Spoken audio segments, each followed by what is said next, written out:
Hello friends, welcome to savage point. நான் உங்கள் ஏ square சேனிங். இந்த டாப்பிக்கில் எதை பற்றி பார்க்க போகிறோன்னா, புருட்டோ 2 ப்ளூ வார்டெக்ஸ் சாப்டர் 11க்கான முக்கியமான ஸ்பாய்லர்ஸ்லாம் கிடச்சிருக்கு. இதை தாண்டி புருட்டோட ஃபியூச்சர் சாப்டர்ஸ் எதை நோக்கி போகலாம் அப்படின்றதையும் இன்றைக்கி இந்த வீடியோவில் பார்த்துடலாம். கம்மிங் சாப்டர் 11 வந்து பார்த்தீங்கன்னா ஜூன் 20 வரும், அஃபிஷியல் ஜூன் 20 வரும்னு சொல்லியிருக்காங்க. பட் அதுக்கான ரா ஸ்கேனிங்ஸ்லாம் வந்து பார்த்தீங்கன்னா 2 நாளுக்கு முன்னாடியே வந்துடும். அப்படி பார்க்கும்போது ஜூன் 18 சாப்டர் வரதுக்கான வாய்ப்புகள் இருக்குது. எப்பயும் போல நம்மளோட சேனலை சப்ஸ்கிரைப் பண்ணி கண்டினியூவாக பார்த்துக்கிட்டு இருங்க. கண்டிப்பாக சாப்டர் வந்ததுன்னா எக்ஸ்பிளைன் பண்ணி வீடியோ போட்டுருவோம். சரி, ஓகே ஃப்ரெண்ட்ஸ், இந்த வீடியோவை ஸ்கிப் பண்ணாமல் ஃபுல்லாக பாருங்கள். சரி, வாங்க நம்ம வீடியோக்குள்ளே போகலாம்.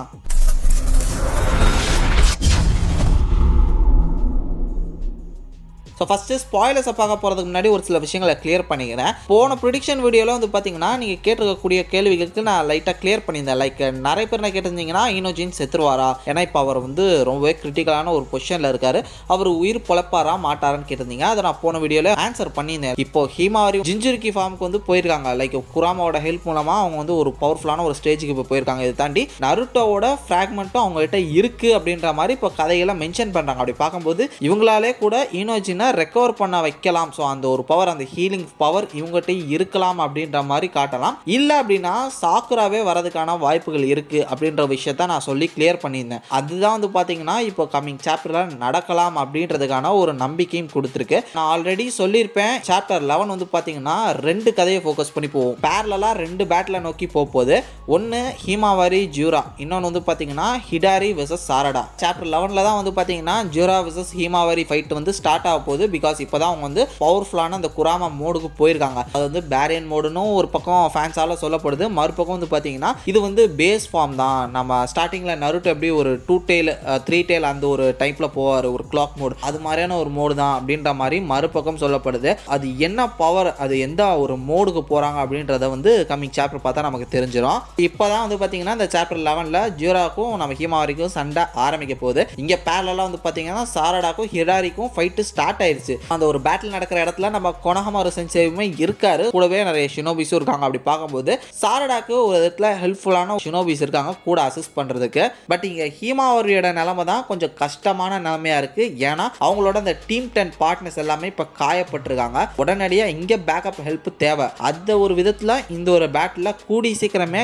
கவாக்கி வந்து சேர்றதுக்கான வாய்ப்புகள் இருக்கு ஹீமாவரிக்கு ஹெல்ப் பண்றதுக்காக. ஏன்னா போன சாப்டர்லயே ஷிகமாரு சொல்றது கேட்டு நான் உடனடியாக அங்க போறேன்னு சொல்லிட்டு கிளம்பி இருப்பாரு நம்ம கவாக்கி. பட் புருட்டோவால வர முடியாதுன்னு சொல்லியிருப்பாரு. பிகாஸ் கர்மா சீல் ஆக்டிவேட் ஆனதில் இவருக்கு லைட்டாக ஒரு பிரச்சனையில் இருக்காரு. ஸோ அவருக்கு வந்து இப்போதைக்கு அவரால் அந்த ஒரு பேட்டில் கலந்துக்க முடியாது அப்படின்ற மாதிரி அவரே ஷிகமாருட்டா மென்ஷனும் பண்ணியிருப்பாரு. நான் ஆல்ரெடி லாஸ்ட் ப்ரிடிக்ஷன் வீடியோவில் சொல்லியிருந்தேன், லைக் நம்ம சாரடா உச்சிகா கூட நம்ம புருட்டோ சேர்ந்து சண்டை போடலாம் அப்படின்னு. பட் இப்போ வரையுமே வந்து பார்த்தீங்கன்னா நம்ம புருட்டோ வரப்போறது இல்லை அப்படின்ற மாதிரியே தான் நியூஸ் நிறைய வருது. இந்த சாப்டர் 11லையும் நம்ம புருட்டோட ப்ரெசன்ஸ் கம்மியாக தான் இருக்கும் அப்படின்ற மாதிரி சொல்கிறாங்க. லாஸ்ட் சாப்டரில் எப்படி அவர் வந்து சின்னதாக ஒரு கேமியா மாதிரி ஒரு 2 பேஜ் கிட்ட வந்தாரோ, ஒரு 2 பேனல் கிட்ட வந்தாரோ, அது மாதிரி தான் இதுலயும் கொஞ்சமா தான் வருவார் புருட்டோ அப்படின்ற மாதிரி சொல்றாங்க. ஸ்டில் இன்னும் அவர் ரெக்கவர் ஆகல அப்படின்ற மாதிரி தான் சொல்றாங்க. இங்க ஹீமாவாரி ஜூரா இவங்களோட பேட்டில் எப்படி போக வாய்ப்பு இருக்கு அப்படின்னு பாத்தீங்கன்னா டெஃபினட்டா ஜூரா ஹீமாவாரியா தூக்கிட்டு போக தான் பிளான் பண்றாரு. ஏன்னா அவருக்கு அந்த பவர் தேவை. பட் இங்க நம்ம கவாக்கி பேட்டில் நுழையறாருன்ற காரணத்தினால டெஃபினட்டா நம்ம ஹீமாவாரியா அவர் ப்ரொடெக்ட் பண்ண பார்ப்பாரு. அது மட்டும் இல்லாம இந்த இடத்துல கவாக்கி அவரோட பவரை வந்து பாத்தீங்கன்னா எல்லாரும் மத்தியிலையும் நிரூபிக்க வேண்டிய ஒரு நிலைமையில இருக்காரு. பிகாஸ் ரீசன்ட் டைம்லேயே வந்து பார்த்தீங்கன்னா கவாக்கி வந்து ஒரு மொக்க அப்படின்ற மாதிரி லைட்டாக போயிட்டு இருக்கு. அந்த ஒரு கேரக்டர் வந்து பார்த்தீங்கன்னா மொக்க பண்ணிட்டு இருக்காங்க. ஒரு சில சாப்டர்ஸ்க்கு முன்னாடி வந்து பார்த்தீங்கன்னா புருட்டோட்ட ஒரு சிங்கிள் பஞ்ச் வாங்கி அப்படியே உட்காந்துருக்க மாதிரி காமிப்பாங்க. இந்த மாதிரி அவர் கொஞ்சம் டம்மி பண்ணிக்கிட்டே இருக்காங்க. ஜூராட்டே வந்து பார்த்தீங்கன்னா ஒரு அடி வாங்கியிருக்காரு. அப்படி பார்க்கும்போது இந்த தடவை ஜூராக்கு வந்து ஒரு கம்பேக் ஃபைட் அப்படின்ற மாதிரி இது அமையலாம், ரவுண்ட் 2 அப்படின்ற மாதிரி அமையலாம். இவங்களோட பேட்டில் பார்க்கறதுக்கு நான் ரொம்ப ஆர்வமாக காத்துக்கிட்டு இருக்கேன். அதுக்கு மறுபக்கம் ஒரு பாச போரே போயிட்டு இருக்கு. தான் அப்பா கூட சண்டை போட்டுட்டு இருக்கா சாரடா. இதை தாண்டி இன்னொரு பாச போரும் நடக்கலாம். Like husband and wife fight நடக்கலாம் அப்படின்ற மாதிரி சொல்றாங்க. நம்ம சாக்குரா வந்து பாத்தீங்கன்னா இந்த ஒரு பேட்டில் ஜாயின் பண்ண போறாங்களாம். சாரடா உச்சிகா கூட நம்ம சாக்குராவும் சேர்ந்து ஹிடாரி கூட சண்டை போட போறாங்க அப்படின்ற மாதிரி சொல்றாங்க. அந்த ஒரு லீக்ஸ் வந்து பாத்தீங்கன்னா உண்மையா அப்படின்றது தெரியல. பட் இப்ப கிடைச்சிருக்கக்கூடிய லீக்ஸ் படி சாக்குரா நெக்ஸ்ட் சாப்டர்ல வராங்க, அது கன்ஃபார்ம் பண்ணப்பட்டிருக்கு. அப்படி ஒருவேளை சாக்குரா வந்தாங்கன்னா சாரடா சாக்குரா இவங்க 2 பேரும் சேர்ந்து சாஸ்கே அதாவது ஹிடாரி கூட சண்டை போடுற மாதிரியான ஒரு சிச்சுவேஷனுக்கு போறாங்க. சொல்கிறாங்க. ஸோ இது உண்மையிலே கொஞ்சம் கஷ்டமான விஷயம் தான். பட் இருந்தாலும் அவங்களுக்கு வேறு வழி இல்லை, சண்டை போட்டு தான் ஆகணும். மேபி இந்த ஹிடாரி ஃபார்ம்லேருந்து நம்ம சாக்கே அவரோட மைண்டை வந்து மறுபடியும் மாற்றிக்கிட்டு பழைய ஒரு மைண்ட் செட்கே போகலாம். இல்லை அவர் ஸ்டில் இன்னும் ஈவிலிஸ்டிக்காகவே இருந்து இவங்கள அட்டாக் பண்ணலாம். கிடைச்சிருக்கக்கூடிய லீக்ஸ் படி வந்து பார்த்தீங்கன்னா சாரடா ஆர் சாக்குரா 2 பேரில் யாரோ ஒருத்தரை போட்டு புரட்டி எடுக்க போகிறாராம். ஸோ ஒரு சீரியஸான சுச்சுவேஷனுக்கு இவங்க 2 பேரில் யாரோ ஒருத்தர் போவாங்க. முக்கியமாக சாரடாவை தான் சொல்கிறாங்க. சாரடா வந்து ரொம்ப அதிகமாக இன்ஜூர்ட் ஆக வாய்ப்பு இருக்குது ஹிடாரியோட ஃபைட்டில் அப்படின்ற மாதிரி சொல்கிறாங்க. மறுபக்கம் இந்த சாப்டரில் தான் வந்து பார்த்தீங்கன்னா 8th ஹோக்காகே வந்து பேட்டில் நடக்கிற இடத்துக்கே வர போகிறாரு.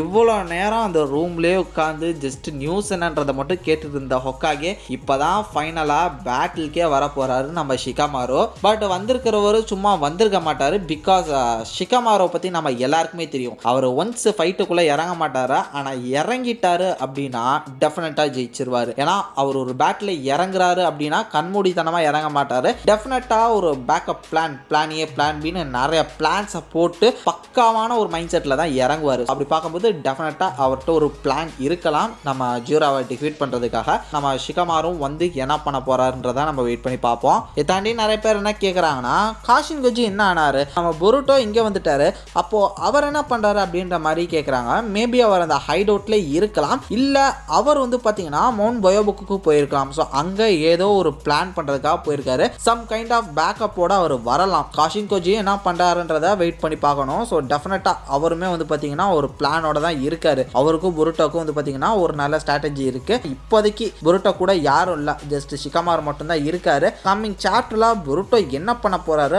அவரோட ஸ்டேஜ் என்ன அப்படின்றத வந்து பார்த்தீங்கன்னா நான் பார்க்கறதுக்கு ரொம்ப ஆர்வமாக இருக்கேன். ஏன்னா லாஸ்ட் சாப்டர் வந்து பார்த்தீங்கன்னா புருட்டோவை ரொம்ப கம்மி பண்ணிட்டாங்க. நான் அதை எதிர்பார்க்கல. பட் இருந்தாலும் அதுக்கு லாஜிக்கலாக ஒரு காரணத்தை சொல்லி அதை வந்து பண்ணாங்க. ஓகே, அக்செப்டபிளாக இருந்தது. பட் இந்த சாப்டர்லையும் சேம் அதே நீடிச்சுன்னா கொஞ்சம் போரிங் அடிக்கும். ஏன்னா புருட்டோ தான் வந்து பார்த்தீங்கன்னா இப்போ டைம் ஸ்கிப்பிங் அப்புறம் ஒரு ரொம்ப ஸ்ட்ராங்கஸ்டான ஒரு ஷினோபியா வந்து காமிச்சிருக்காங்க. அப்படி பார்க்கும்போது புருட்டோ கூடி சீக்கிரம் இந்த ஜீராவோட பேட்டில் கலந்துக்கிட்டா கண்டிப்பாக இந்த ஒரு புருட்டோ டூபுளோ அட்டாக்ஸ் வந்து செம சுவாரஸ்யம் போகிற வாய்ப்பு இருக்கு.